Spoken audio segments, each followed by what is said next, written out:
namong panag-ila sa akong bana. Dihang gituli nako siya. Maayong adlaw kanimo DJ Sam, ingon man sa imuhang libuan ka mga viewers. Kabaw ka, muramig mabuang aning imong programa. Mga kaubanan nako dinhi sa hospital, gaatang jud mi sa imo mga uploads kay sa kadaghanan ba namang stress sa among duty.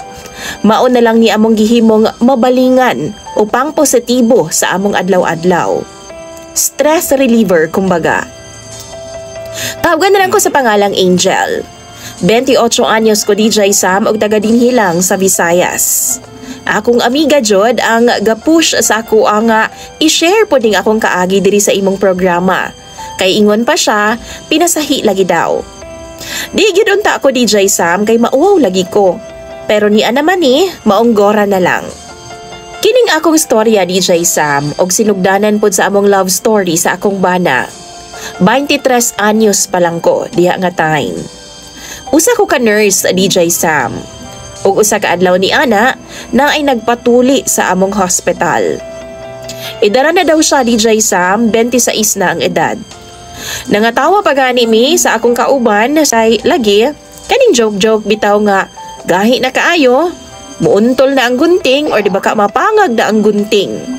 Pero sa amo arato kutob DJ Sam ha, tungod kay dakong bawal jud na, sama namo ang mga ingon ana nga mga buta nga ipagawas. Tungod kay apil na sa among sinumpaan nga dapat maging professional mi sa paghandle sa tanang sitwasyon sa among pasyente. Ako ang nag-assist sa among doktor DJ Sam. Ma-feel gid nako nga nauwaw intawan ang nagpatuli DJ Sam.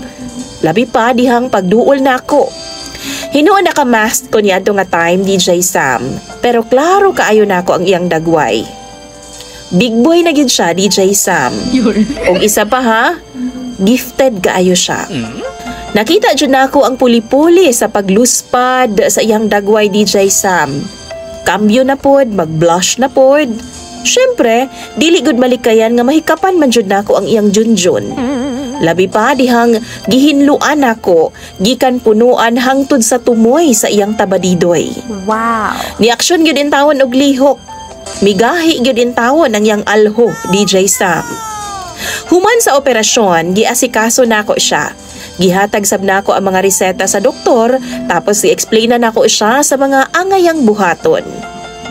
Nahadlok pa daw siya DJ Sam kay tingalig maunsa daw siya or basin ma-infect siya. Napakoy rounds di adto nga time DJ Sam maong nagdali ko kay halos di naman ko niya buhian sa kadaghang pangutana bisan pa og na-explain na nako ang tanan sa iyaha. Nakita na ako siya DJ Sam nga tense kaayo siya. Dagway na kulba kaayo. Feeling na ako kanabitawng ikamatay na niya ang pagpatuli. Mauto na pugos ko og hatag sa iyaha sa akong number DJ Sam. Pwede ko niyang tawagan in case na ay emergency or di ba ka na siya mga pangutana kay kahibaw ko bisan na siya follow-up check-up di gyud siya mobalik kay kahibaw ko nga mauwaw siya. Nakampante na siguro siya DJ Sam og nitando na pud siya. Human sa pipila ka adlaw nawa na siya sa kung huna-huna. Tungod sa kadaghan na pud akong pasyente. Apan milabay ang mga duha ka buwan na DJ Sam. Doon ako'y nadawat nga tawag.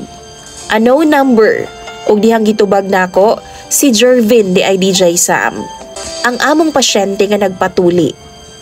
Giagda ko niya DJ Sam nga pwede ba daw ko niya ma-invite nga mag-dinner. Pasalamat rago daw. Hinuon duo lang sa hospital nga akong gitrabahoan ang iyang giingon DJ Sam nga amo adawng kan-an. Maong okay ra.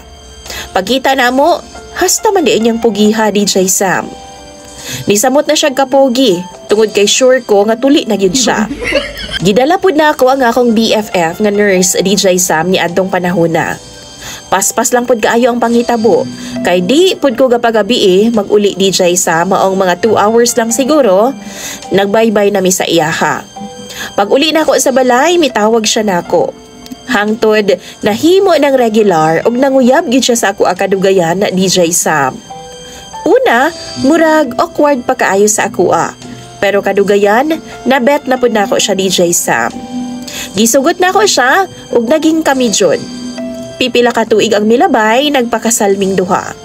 Malipayon man unta mi DJ Sam ni Jervin. Og tinuod nga buutan gyud siya og kugihan pagyud. Wa ko'y ikasaway sa iyaha. Ang sulti sa iyang mama DJ Sam maong late daw siyang natuli kay talawan daw kaayo og sakit si Jervin. Kadto gani daw nanganak ang iyahang mama sa ilang kinamanghuran DJ Sam, grabe daw hilak og pangurog ilalom sa kama. Pinakabeses na daw sila nga nag-attempt nga ipatuli siya pero mudagan daw si Jervin. Wala na lang po daw nila gipugos o gipasagda na lang nga siya ang magdesisyon para sa iyang sarili. Ang problema lang nako karon na DJ Sam kay magtuig nami nga minyo. Pero sige gihapon mig withdrawal or di kaha pills DJ Sam. Ga-control mi DJ Sam kay di siya gusto mabuntis ko. Kay ingon ba siya tingalig maunsa daw ko. Dili daw niya kayang magtanaw nga masakitan daw ko basin mamatay daw ko DJ Sam. Hastang talawa na jud ani akong bana. Gipasabot na ako siya DJ Sam sa akong side apan masuko naman hinuon siya. Gusto na kaayo kog anak pero akong bana dili pa. Gusto siya mag-adopt pero ako dili kay gusto na ako agyud gikan. Kanang ibuntis jud na ako DJ Sam ba. Mao nang akong gikalibgan karon kay mahug naman hinuon og away ang tanan. Tambagi daw ko ninyo bi mga viewers ni DJ Sam. Palihog lang. Imong follower Angel.